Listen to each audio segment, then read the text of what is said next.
মিঠাইদের স্কুলে ক্লাস 2 পর্যন্ত morning day দুটো শিফটেই ক্লাস হয়।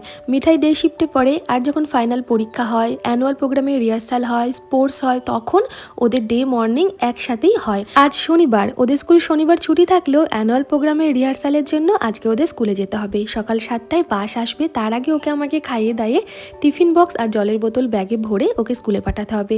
তো স্কুলের টিফিনে আজকে ওকে আমি দিলাম ছানা আর সুজির কেক কয়েক টুকরো, একটা খুব পাকা মিষ্টি পেয়ারা, সাথে একটা মিষ্টি কমলা লেবু আর এক বোতল গরম গরম জল। আর সকাল সকাল তো খাওয়ার তেমন অভ্যাস নেই, তাও ওকে আমি সকালে ঘুম থেকে উঠে প্রথমে খালি পেটে একটু গরম জল দিয়েছিলাম, যেটা আমাদের বাড়ির সবাই 12 মাস আমরা সকালবেলা খাই। ও হাফ গ্লাস খাই, আমরা 1 গ্লাস করে খাই। আর একটু ভারী খাবারের জন্য একটা রুটি তৈরি করে নিয়েছিলাম শুকনো করে, একটা ডিমের অমলেট করে রুটিটা চাপা দিয়ে এগরোলের মতন তৈরি করে ওকে দিয়েছিলাম। পুরোটা খেতে পারিনি, অর্ধেকটা খেয়েছে, যেহেতু অভ্যাস নেই এটুকুই যথেষ্ট অন্তত খালি পেটে যাওয়ার থেকে।